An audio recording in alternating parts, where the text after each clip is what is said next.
नमस्कार, मैं हूं हरिशंकर व्यास। सेंट्रल हॉल में आपका स्वागत है। प्रधानमंत्री नरेंद्र मोदी विदेश यात्रा पर हैं। उनकी इस यात्रा का कई कारणों से बहुत महत्व है।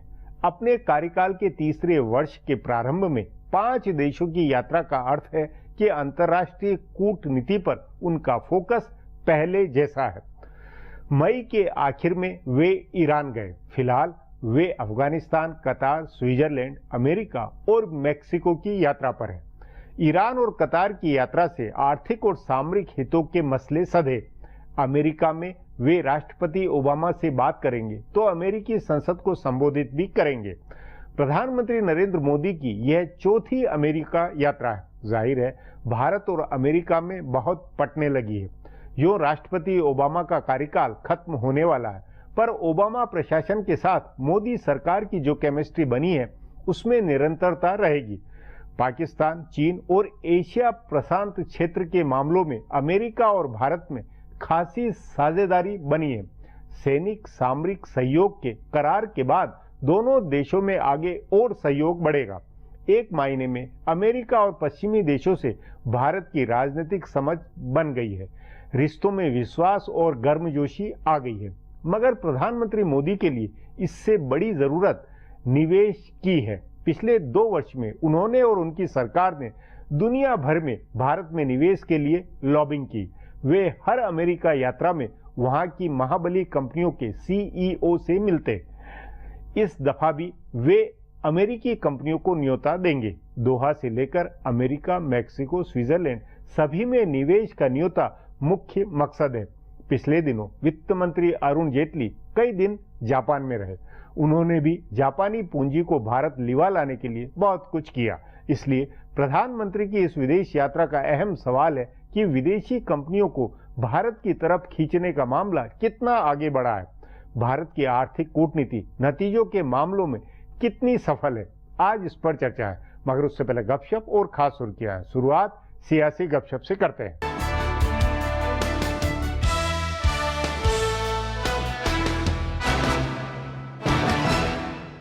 इलाहाबाद में बीजेपी की कौमी मजलिस आमला का एजेंडा काफी लंबा चौड़ा है। इंतखाबात की तैयारियों से लेकर तंजीम पर तबादला ख्याल होना है, लेकिन सबसे ज्यादा कयास सदारती ओहदे के उम्मीदवार और उत्तर प्रदेश में सीएम के ओहदे के दावेदार को लेकर लगाई जा रहे हैं। आइंदा साल जुलाई में नए सदर मुहतरम को मुंतखब किया जाना है, लेकिन उसका अमल कई महीनों पहले शुरू हो जाता है। तभी कहा जा रहा है कि इस मजलिस आमला में मुमकिन उम्मीदवारों के नाम पर तबादला ख्याल किया जा सकता है। सदर मुहतरम प्रणब मुखर्जी दूसरी मियाद में दिलचस्पी दिखा नहीं रहे हैं, इसलिए उनके नाम को लेकर चल रही बहस थम गई है। बीजेपी के माहिरीन जराये का कहना है कि पहली बार किसी स्वयं सेवक को मुल्क का सदर जमहूरिया बनाने का मौका आया है, इसलिए पार्टी कोई इधर उधर का उम्मीदवार नहीं देगी। तभी अमिताभ बच्चन से लेकर NR नारायण मूर्ति तक के नाम खारिज हो गए हैं। लाल कृष्ण आडवाणी इस ओहदे के सबसे मजबूत दावेदार हैं। उनके अलावा मुरली मनोहर जोशी और सुमित्रा महाजन के नाम पर गौर होगा। जहां तक शरद पवार, प्रकाश सिंह बादल, थावरचंद गहलोत या नजमा हैफतुल्ला का मामला है, तो इनका नाम नायब सदर जमहूरिया के लिए सोचा जा सकता है। उत्तर प्रदेश के सीएम दावेदार का मामला ज्यादा पेचीदा है, इसलिए पार्टी नाम तय करने की बजाय ये उसूली फैसला लेगी कि दावेदार के नाम का ऐलान किया जाए या नहीं। अगर दावेदार का नाम ऐलान करने का फैसला किया जाता है तो अगस्त तक पार्टी उसके नाम का ऐलान करेगी। बीजेपी के कई रहनुमा ताल ठोक कर कह रहे थे कि एकनाथ खड़से का इस्तीफा नहीं होगा। गुज़िश्ता 2 साल के तजर्बे की बुनियाद पर वो ये दावा कर रहे थे। उनका कहना था कि बेहद संजीदा इल्जामात के बावजूद वजीर आजम ने निहाल चंद को नहीं हटाया। ललित मोदी मामले पर हिज़्ब इख्तिलाफ के हंगामे के बावजूद वसुंधरा राजे और सुषमा स्वराज पर कार्रवाई के बारे में सोचा भी नहीं गया। व्यापम और चावल बदउनवानी के इल्जामात के बावजूद शिवराज सिंह चौहान और रमन सिंह पर कार्रवाई नहीं हुई। महाराष्ट्र में ही पंकजा मुंडे और विनोद तावड़े पर इल्जामात के बावजूद कार्रवाई नहीं हुई, इसलिए खड़से भी बच जाएंगे। लेकिन बीजेपी रहनुमाओं का अंदाजा गलत साबित हो गया। खड़से के मामले में बीजेपी सदर अमित शाह ने वजीर आला देवेंद्र फडणवीस को बुलाकर रिपोर्ट ली और उन्हें मुस्ताफी होने का 2 टुक पैगाम दिया गया। बीजेपी के माहिरीन जराये के मुताबिक इसकी 2 अहम वजह है। पहली वजह उत्तर प्रदेश के असेंबली इंतखाबात हैं। बीजेपी वहां बदउनवानी और नज्म नस्क के मसले पर इंतखाब लड़ेगी। इन दोनों मसलों पर सख्त रुख दिखाने का बीजेपी को इससे अच्छा मौका नहीं मिलता, इसलिए खड़से की कुर्बानी ले ली गई। यूपी इंतखाबात के बाद उनकी वापसी हो सकती है। दूसरी दूसरी वजह वजीर आला देवेंद्र फडणवीस के साथ उनका 36 का रिश्ता है। वो वजीर आला के ओहदे के सबसे मजबूत दावेदार थे, इसलिए फडणवीस ने भी उन्हें बचाने की कोशिश नहीं की। इसके बरक्स आइंदा साल होने वाले मुंबई नगर निगम इंतखाबात का भी हवाला दे दिया। बीजेपी ने वैसे तो 4 सूबों में एवान बाला की एक ज्यादा सीट जीतने का दांव चला है, लेकिन हकीकत में उसकी साख झारखंड में दांव पर लगी है। इसकी वजह यह है कि सिर्फ झारखंड में ही बीजेपी ने ज्यादा की एक सीट के लिए बाजाब्ता तौर पर उम्मीदवार उतारा है, तभी वहां पार्टी और वजीर आला दोनों की साख दांव पर है। बाकी सूबों में बीजेपी ने आजाद उम्मीदवारों की हिमायत का ऐलान किया है। उत्तर प्रदेश में प्रीति महापात्रा, मध्य प्रदेश में विनोद गोटिया और हरियाणा में सुभाष चंद्र आजाद उम्मीदवार हैं, जिन्हें बीजेपी ने हिमायत दी है। झारखंड की 81 रुकनी असेंबली में बीजेपी और उसकी हिमायती आजसू के 48 रुकनी असेंबली हैं। एवान बाला की एक सीट जीतने के लिए 28 वोटों की जरूरत है। बीजेपी के पहले उम्मीदवार मुख्तार अब्बास नकवी की जीत के बाद पार्टी के पास 20 वोट बचते हैं, उसे 8 वोट का इंतजाम करना है। दूसरी जानिब झामुमो के पास 19 वोट हैं और उसे कांग्रेस के साथ और बाबूलाल मरांडी की पार्टी के 2 रुकने असेंबली की हिमायत है, यानी उसके पास जीत के लिए जरूरी 28 अराकीन असेंबली का वोट है। बीजेपी को अपना दूसरा उम्मीदवार जिताने के लिए काफी पापड़ बेलने होंगे। उसे गीता कोड़ा और भानु प्रताप शाही की हिमायत है। पार्टी के रहनुमा एनोस इक्का और राजकुमार कुशवाहा को साथ लाने में जुटे हैं। इसके अलावा एक कोशिश मासस और भाकपा माले के 2 रुकने असेंबली को गैर हाजिर करने की है। बीजेपी की हिकमत अमली बनाने वाले मरांडी की पार्टी के 2 अराकीन असेंबली को भी गैर हाजिर करने में लगे हैं। कुल मिलाकर दूसरी सीट का इंतखाब दिलचस्प हो चुका है। अब आज की सुर्खियां ये लीक से कुछ हटकर है और इनसे देश की दशा दिशा को बूझ सकेंगे।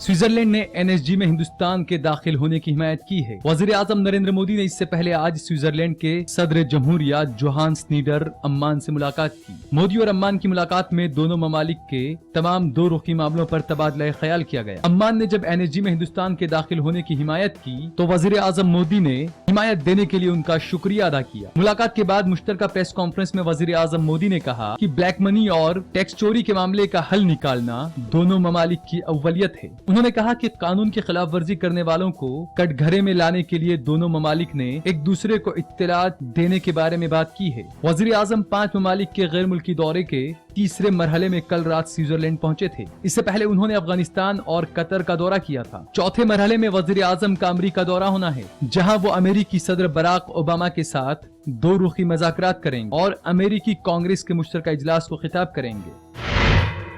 दिल्ली के वजीर आला अरविंद केजरीवाल ने वजीर आजम नरेंद्र मोदी और दिल्ली के लेफ्टिनेंट गवर्नर नजीब जंग पर जबरदस्त हमला किया है। केजरीवाल ने कहा है कि दिल्ली में पूरी तरह से जंगल राज है और वजीर आजम मोदी और लेफ्टिनेंट गवर्नर नजीब जंग पूरी तरह से नाकाम रहे हैं। दिल्ली के ब्रह्मपुरी इलाके में एक खातून और उसकी 2 बेटियों के कत्ल की खबर आने के बाद केजरीवाल ने ट्वीट करके कहा कि मोदी और जंग पूरी तरह से नाकाम रहे हैं। उन्होंने ट्वीट में मोदी और जंग पर निशाना साधते हुए सवालिया लहजे में लिखा, आखिर दोनों ने दिल्ली में नज्म नस्क के हालात सुधारने के लिए क्या किया।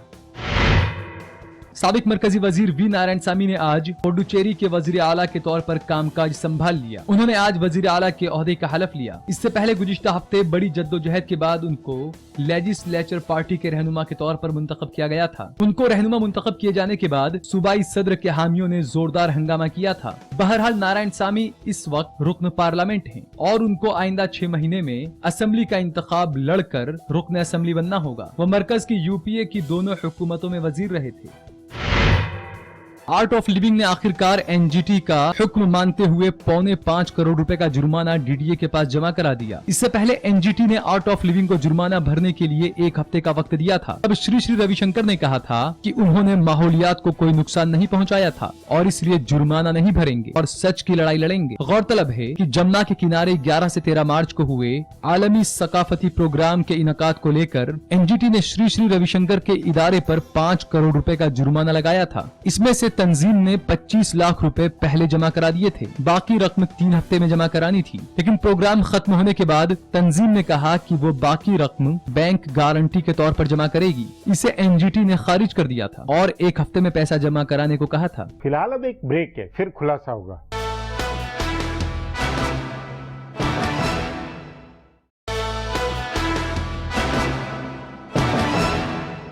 प्रधानमंत्री नरेंद्र मोदी की 5 देशों की यात्रा में हर देश का अलग एजेंडा है।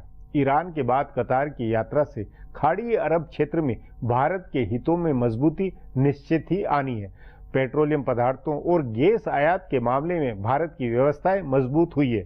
उधर अमेरिका यात्रा सुरक्षा, सामरिक और राजनीतिक मामलों में अधिक महत्व की है। इस पर आगे चर्चा करें उससे पहले देखें मेरा ये खुलासा।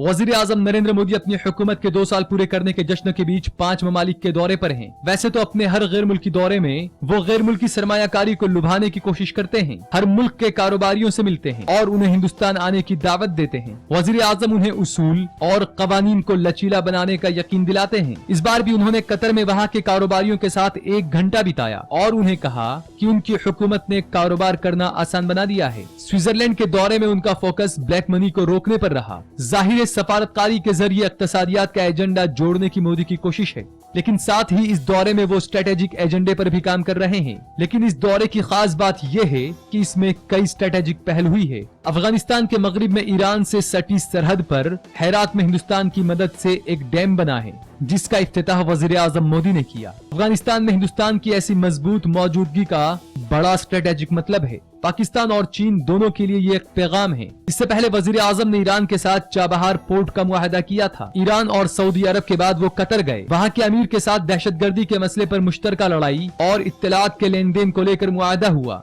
खलीज ममालिक के साथ मुसलसल हो रहे मुआहदे हिंदुस्तान की स्ट्रेटेजिक हालत को मजबूती देने वाले हैं। सऊदी अरब की तरह कतर में भी वजीर आजम मोदी ने गैर मुकीम हिंदुस्तानी मजदूरों के साथ खाना खाया और उनको खिताब किया। इसके जरिए एक सियासी पैगाम उन्होंने हिंदुस्तान में दिया। स्ट्रेटेजिक अहमियत के लिहाज से उनके इस बार का अमेरिका दौरा काफी अहम है।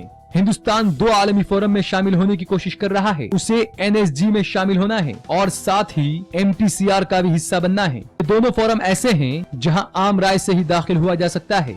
किसी भी मेंबर मुल्क ने अगर एतराज दर्ज करा दिया तो इसमें दाखिल नहीं हुआ जा सकेगा। हिंदुस्तान छोटे ममालिक के बीच रजामंदी बनाने की कोशिश कर रहा है, लेकिन अगर अमेरिका चाहे तो ये काम बहुत आसान हो जाएगा। वाज़ेह रहे चीन और पाकिस्तान दोनों हिंदुस्तान की मुखालफत कर रहे हैं। वजीर आजम नरेंद्र मोदी अमेरिका के इस दौरे में बराक ओबामा के साथ NSG और MTCR में दाखिल होने के बारे में तबादला ख्याल करेंगे। बताया जा रहा है कि MTCR को लेकर मुआहदा हो सकता है। इससे हिंदुस्तान अपनी आला तकनीक वाली मिसाइल बेच सकता है और अमेरिका से ड्रोन खरीद सकता है। तभी मोदी के इस बार के दौरे को स्ट्रेटेजिक नजरिए से काफी अहम माना जा रहा है। वैसे तो वो वजीर आजम बनने के बाद 4थी बार अमेरिका जा रहे हैं, लेकिन ये उनका पहला 2 रुखी दौरा है। पहली बार वो अमेरिकी सदर के बुलावे पर जा रहे हैं। इस बार वो अमेरिकी पार्लियामेंट के मुश्तरका इजलास को भी खिताब करेंगे और ओबामा इंतजामिया के साथ 2 रुखी मसलों पर तबादला ख्याल करेंगे। उनके इस दौरे पर चीन और पाकिस्तान दोनों की नजर होगी। इस दौरे का खित्ते में अमन अमान पर बड़ा असर होना है। अब एक ब्रेक है, उसके बाद प्रधानमंत्री की विदेश यात्रा पर चर्चा करेंगे।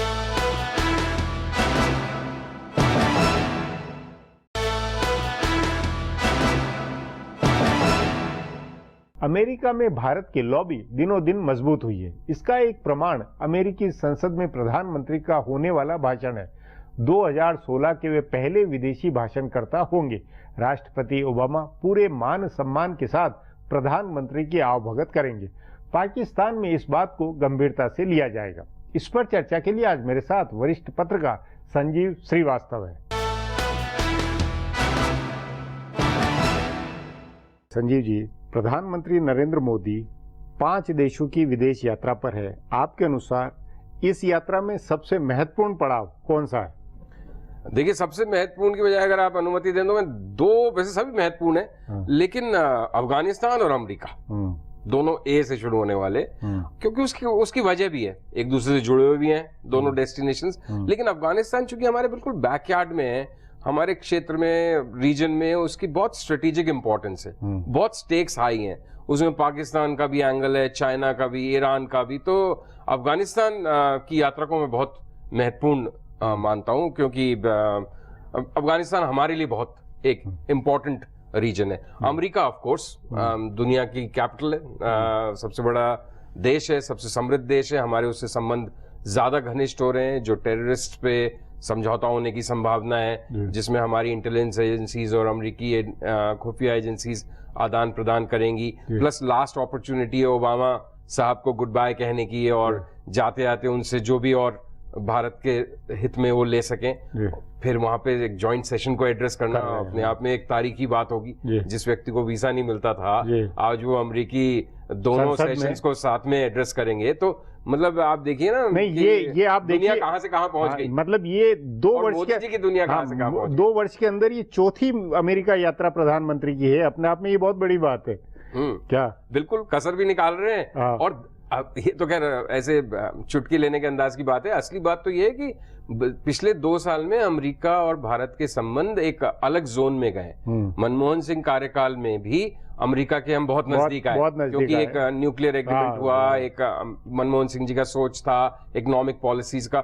लेकिन जो बिल्कुल अलग लीग में ले जा रहे हैं इंडिया यूएस रिलेशंस को, खासकर स्ट्रेटेजिक मामलों में, इकोनॉमिक मामलों में, चीन के संदर्भ में जो एक बहुत परोक्ष नहीं लेकिन फिर भी एक अंडरस्टैंडिंग सी चल रही है, जिस तरह से हम जापान के नजदीक हो रहे हैं, जो अमेरिकी अलाई है, अमेरिका का मित्र है। तो इंडिया यूएस रिलेशंस शायद पिछले 50-60 साल में इससे बेहतर कभी भी नहीं हुए, जितने अब हैं और जो संभावनाएं दिख रही हैं। लेकिन संजीव जी, इस यात्रा के अंदर दोहा हो, स्विट्जरलैंड हो, मैक्सिको हो, अमेरिका हो, इन चारों के एजेंडों में आर्थिक कूटनीति का अपना बहुत ज्यादा फोकस है। लेकिन ये चौथी अमेरिका यात्रा के बावजूद ये सवाल अभी भी अपनी जगह है कि क्या प्रधानमंत्री की कोशिशें आर्थिक कूटनीति से निवेश क्या सचमुच में आने लगा, उस मामले में कहां बात सिरे चढ़ पा रही है।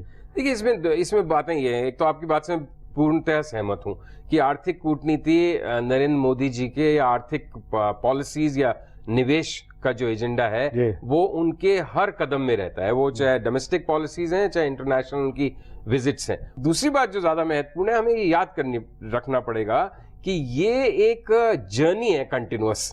आप ये सोचें कि हम आज या कल या परसों मंजिल पे पहुंच जाएंगे, वो नहीं है। आप अपने देश को एक अट्रैक्टिव इकोनॉमिक इन्वेस्टमेंट डेस्टिनेशन बनाना चाहते हैं, वो एक प्रोसेस है।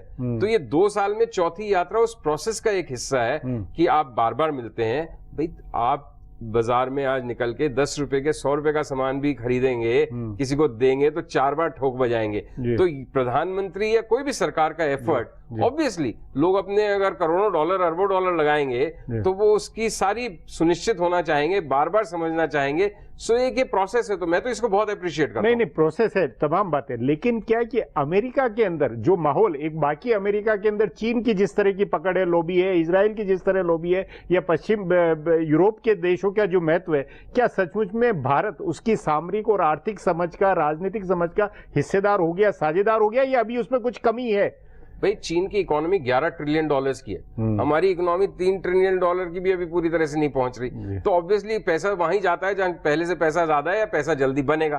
तो हमें उससे परेशान नहीं होना चाहिए। अमेरिकी अर्थव्यवस्था को, अमेरिकी कैपिटल को एक मतलब करीब 100 साल से ज्यूज ने कैप्चर कर रखा है। तो इजराइल की लॉबी वो है। लेकिन अगर हम चाइनीज को और ज्यूज को छोड़ दें तो इंडिया की बहुत बड़ी लॉबी है। इंडियन अमेरिकन हैं, अमेरिका का निवेश होता है और बढ़ रहा है उसी अनुपात में जिस अनुपात में भारत की अर्थव्यवस्था बढ़ रही है और बड़ी हो रही है। तो वो भी एक प्रोसेस ही है। नहीं, लेकिन संजीव जी, पिछले 60-70 साल में अमेरिका ने देशों को बनाया। मतलब चीन में जब निक्सन गए तो एकदम खुला मामला और अमेरिका ने निवेश किया। मार्शल प्लान से यूरोप बना। क्या अमेरिका की प्राथमिकता में, क्योंकि बुश के बाद से प्राथमिकता में है बुश के और क्लिंटन, लेकिन बात वैसी नहीं बन रही जैसी बाकी के देशों के साथ बनी है। आपने अपने सवाल में ही आपका उत्तर है हरिशंकर जी। चीन को कोई भी बना सकता है क्योंकि चीन में बाकी सब मटेरियल रेडीमेड है, सारी पॉलिसीज, सारा सिस्टम और लोकतंत्र नहीं है। हमारे यहाँ हर चीज में एक संघर्ष है। अगर हमने लैंड एक्विजिशन की बात शुरू करी थी मोदी जी ने अपने कार्यकाल में, तो आज तो उसको लोग भूल गए क्योंकि उन्होंने भी समझ लिया कि ये इतना आसानी से संभव नहीं है, उसकी कॉस्ट बड़ी हाई है। तो कोई भी इन्वेस्टमेंट की कॉस्ट हाई है तो वो ड्रॉप हो गया। तो यहाँ पे लेबर रिफॉर्म्स की बात है, तो यहाँ पे हमें सबको साथ लेके चलना पड़ता है और हर कॉन्स्टिट्यूंसी जब तक जुड़ेगी नहीं तो पक्का नहीं कोई निवेश करेगा। तो और दुनिया भी ये बात समझती है। तो ये हमारे यहाँ जो भी होगा वो स्लो होगा, लेकिन बहुत स्टेडी होगा। जब भी होगा तो बड़ा पुख्ता होगा। चीन आज ये है, कल वहां पे कोई क्रांति हो गई, पता नहीं उसके बाद क्या होगा।